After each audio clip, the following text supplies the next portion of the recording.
valor do seu gado, o frigorífico tem um volume grande de negócios por dia e informa esses negócios para formar a cotação oficial da arroba. Dessa maneira, a formação do preço de mercado não fica muito justa, concorda? Se todos os pecuaristas se unissem para informar seus negócios, também poderiam participar da formação do preço, estabelecendo um valor justo de venda. Para isso, basta registrar todos os seus negócios no aplicativo AgroBrasil, de forma segura e transparente. Venha para a família AgroBrasil e escreva seu futuro. Negociou, registrou.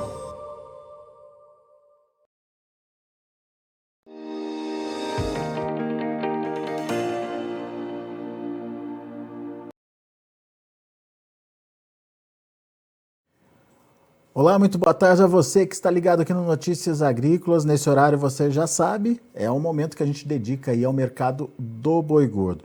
A gente viu um movimento de alta acontecendo aí nas últimas semanas, mas nos últimos dias esse movimento deu uma estagnada, até uma afrouxada aí na formação dos preços. Os frigoríficos conseguiram alongar as suas escalas, mas a boa notícia é que, aparentemente, mesmo com o alongamento das escalas, mesmo esse alongamento não está sendo suficiente para pressionar ainda mais as cotações. A gente vai entender por quê, conversando agora com o meu amigo Douglas Coelho, lá da Radar Investimentos. Está aqui o Douglas com a gente já no vídeo. Bem-vindo, viu, Douglas? Obrigado por nos ajudar a entender essa movimentação do mercado e nos ajude a entender o que pode acontecer com a precificação a partir de agora, Douglas. Mesmo com o alongamento das escalas, você acha que o boi consegue manter as cotações, pelo menos manter as cotações atuais? Muito boa tarde, meu amigo Alexander. Muito boa tarde a todos os amigos do Notícias Agrícolas. É sempre um prazer falar com vocês. Muito pertinente sua entrada. Exatamente. O que a gente tem visto nos últimos dias, principalmente há 1, 2 semanas, foi a arroba encostar até em 330, 320, vamos dizer assim, mas não tem sido notório aí um recuo dos preços de balcão, né? Qual que é a nossa visão em relação a isso aí? Que a ordem da indústria, né, o comportamento da indústria nesse momento é aproveitar ao máximo a janela de exportação. A gente tem um segundo semestre que é tipicamente mais forte em volume, quando a gente olha para as exportações de carne bovina do Brasil. A gente tem uma China bem ávida também por matéria-prima, né? A gente tem um dólar que gira aí na casa de 5,35 a 5,45 nos últimos 10 dias.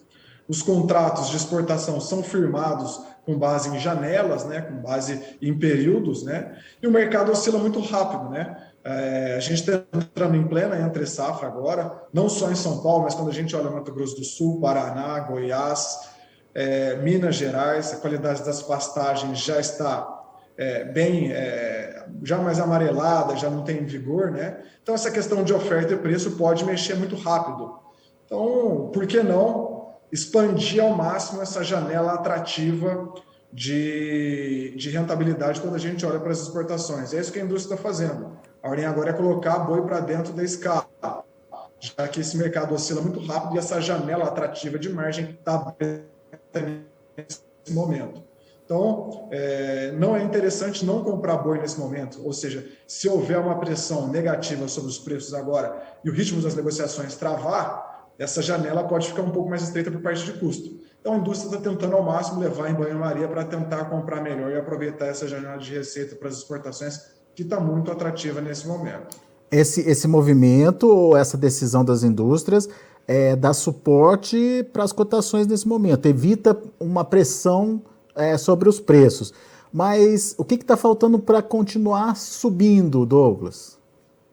Exatamente. Para baixo, como está bem defendido, né? Esse é um ponto que a indústria não gostaria que acontecesse, parar de comprar boi com essa janela bem aberta. Para cima, a gente viu nessas últimas 2 semanas, que as escalas ficaram menos apertadas, né? Então, não há necessidade de competir no preço também. Saiu um 335 nesse momento, ou preços acima da referência que a gente está vendo. Então, para cima, o freio de mão está puxado também. É necessário avaliar até que ponto essas escalas vão ficar menos apertadas para os preços destravarem para cima. A gente vê aí que boa parte das indústrias, dos frigoríficos, relatam uma escala aí mais para o final de julho, início de agosto, mas quando a gente coloca na vírgula, na pinta, sempre tem um buraco ou outro aí do dia 25, do dia 26 aí a ser completo, né? Então, é desses dias que a gente está vendo mais comum aí, que é uma necessidade um pouco mais alinhada. Muito bem, então, digamos que nesse momento a gente tem um ajuste aí entre oferta e demanda, por enquanto está lisinho, enfim, é um preço justo, na sua opinião, Douglas? Acho que cada vez mais a gestão eficiente do confinamento deve ser feita no lápis, né? Por quê? Porque em fevereiro, março, abril e maio, a gente teve um milho de 100, a gente teve insumos muito caros também. Então, possivelmente, esses bois que foram fechados nesse período agora, que seriam abatidos em julho, agosto, setembro, tem um custo de produção muito caro, né? Quem não fez essa gestão na vírgula necessita vender esse animal um pouco mais caro para ter uma margem atrativa, né? Principalmente em agosto, essa questão de oferta, julho a gente já viu que está um pouco relativamente mais controlado, como a gente comentou, das escalas de abate, mas para agosto fica uma dúvida aí. É necessário talvez o pecuarista pedir preços maiores para poder equilibrar esses custos mais caros que ele teve nessa época. Em fevereiro, março, abril, a gente estava em plena guerra da Ucrânia, os custos dos fertilizantes na lua, milho também próximo da casa dos R$100. Então, é claro que essa questão de margem de pecuarista ela é muito peculiar, muito particular, mas é necessário fazer a conta, a gestão de risco bem na risca agora, principalmente para o mês de agosto. Muito bem. A gente entendeu, então, que o diferencial está sendo as exportações e as indústrias exportadoras, principalmente, estão aproveitando o momento para, enfim, conseguirem avançar aí nos seus negócios. Mas e o mercado interno, Douglas? O mercado interno teve poucas alterações nesses últimos dias, Alexander. E por quê? Porque as exportações estão indo de vento em popa e acabaram enxugando também os estoques de carne. Isso quando a gente olha pela ponta da oferta, né? Os estoques de carne um pouco mais comportados no atacado, com a exportação ajudando a manter esses estoques comportados. E pela ponta da demanda, o que a gente vê? A gente vê uma inflação não só em alimentos, mas uma inflação geral, né? Combustíveis, leite, queijo, outros produtos básicos também, que ajudam a criar uma base, um platô de sustentação para a carne bovina. Se todos os outros alimentos estão no nível elevado, qual que é o sentido de ver uma carne bovina caindo nesse momento? Porque a gente vê a carne bovina bem sustentada. A gente tinha uma carne no atacado ao redor de 19,79 na semana anterior. Hoje a gente tem uma referência da carcaça em 19,70, praticamente estável quando a gente olha aí dentro de uma semana. Muito bem. Agora, o que a gente pode esperar lá para frente, Douglas? Principalmente em relação às demandas, né? Vamos imaginar lá o último trimestre do ano, o que pode acontecer nesse trimestre? Estaremos preparados para uma reação de mercado? Pode ter uma reação de consumo acontecendo? Qual a expectativa de vocês? Quando a gente olha em relação aos últimos 2 anos, né, olhando para a demanda interna, em 2020 a gente tinha uma incerteza muito grande. Ninguém queria assumir muitos compromissos, estava pensando em fazer um pé de meia, não gastar mais do que podia, porque a incerteza era muito grande. A gente estava lutando contra um inimigo que era o Covid dentro de uma sala escura. Então a incerteza era muito grande, o nível de consumo era bem afetado. Em 2021, a gente teve a rodada de auxílios, que é auxílio que, querendo ou não, colaborou bastante para uma renda disponível mais confortável, né? E para 2022 a gente está vendo mesmo que, inicialmente, os dados de consumo das famílias mostrando uma melhora consecutiva. A gente já está no 5º, 6º mês em que essa melhora de intenção de consumo vem aparecendo, e o principal destaque dessa intenção de consumo vem do lado do desemprego, né? Esse desemprego está encostando em níveis menores aí desde quando a gente olha para os últimos anos, olhando para 2015 e 2016. Então a gente está confiante, sim, para o final do ano, quando a gente olha para a demanda interna, mesmo porque a situação econômica do Brasil, ela tem sido feita a lição de casa mais cedo que os países desenvolvidos. Quando a gente olha para os Estados Unidos, né, eles estão subindo os juros de uma maneira mais forte, mais rápida agora. A Europa está com uma discussão também mais forte, mais rápida agora. Enquanto no Brasil a gente começou lá atrás, em março de 2021, e a discussão aqui no país é o fim do ciclo, né? A gente está em 13,25, talvez suba para 13,50, 13,75, mas a discussão é o encerramento do ciclo, né? Então, justamente, a gente já está mais na frente quando a gente olha para a seleção de casa. Claro que a inflação vai ter um efeito de delay, ela tem um atraso até sentir esse arrefecimento, mas a gente pode ver já no último trimestre, a partir de outubro, de novembro, algum arrefecimento que poderia refletir, sim, numa renda disponível melhor e também num consumo até um pouco mais aquecido aí para o final do ano, quando a gente olha para a criação de empregos temporários, 13º, né? E, enfim, todas as festividades que movimentam a circulação de dinheiro e de mercadorias. Isso é a demanda interna. A demanda externa, ela tende a seguir o histórico dos últimos anos, Douglas? Sim, se essa é a nossa visão para o mercado interno, para o mercado externo a gente está bem mais convicto. Por que a gente está bem mais convicto?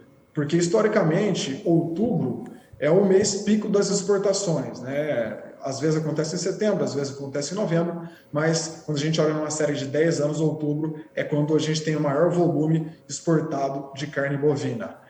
Olhando para o segundo semestre como um todo, julho também, historicamente, o mês que a gente vive, é melhor do que junho, né?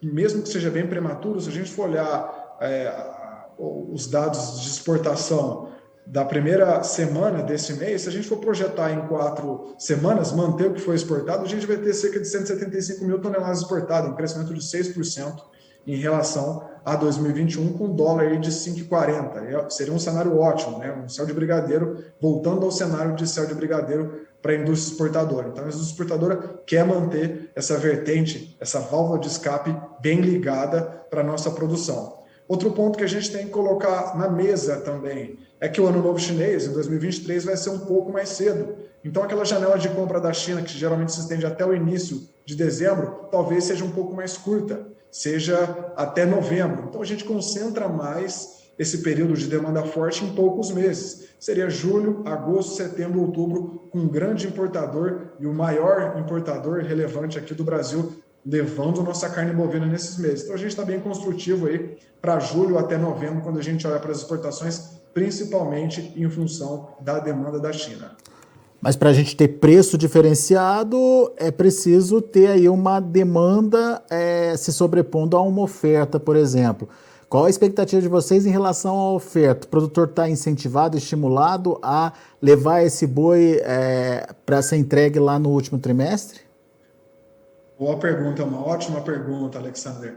A exportação, ela é uma via importante, mas sem dúvida o nosso mercado interno ainda é preponderante quando a gente olha em volume, né? O que faz preço é realmente aquele churrasco da quarta-feira, o churrasco do feriado, o churrasco do final de semana com a família, enfim. O mercado interno, ele manda muito mais em relação a movimento de preço quando a gente olha para o mercado interno, quando a gente olha para escoamento, né? A proporção do volume do mercado interno ainda é maior que do mercado externo. E olhando para a oferta, como você bem falou, a gente está caminhando para entre safra. É natural a gente esperar cada vez menos animais de pasto dentro das escalas dos frigoríficos nas próximas semanas. Talvez isso fique até um pouco mais nítido a partir do dia 20, a partir do dia 25 de julho, aqui no centro-sul do Brasil. E olhando para os confinamentos como um todo, a gente vê pequenos e médios confinamentos com tanta incerteza no primeiro semestre de 2022, até com um pé no acelerador mais leve. Eles não estão pisando no acelerador um pouco mais firme, né? Estão mais leves aí, porque realmente o cenário era mais adverso. Então, o volume de animais de pequenos e médios confinamentos e semi-confinamento, que é mais difícil de ser mapeado, a gente está vendo que eles estão até um pouco mais calmos, com menos apetite a risco, que um cenário tão incerto no primeiro semestre, somado com o cenário incerto e dicotômico das eleições também no segundo semestre, fez esse nicho de médio e pequenos confinamentos ficarem mais leves, ter um volume até um pouco abaixo do normal quando a gente olha para os anos anteriores. Enquanto os grandes confinamentos, que possuem uma estrutura maior de fábrica de ração, de gestão de custo, e até mesmo conseguem pagar um custo a mais para fazer esse animal terminado, sim, estão até relativamente aí, mais confortáveis, né? Então, a gente vê um cenário até um pouco mais equilibrado, do que a gente via em relação a 2021. Muito bem. Ou seja, dá para a gente esperar aí preços melhores para a arroba, então?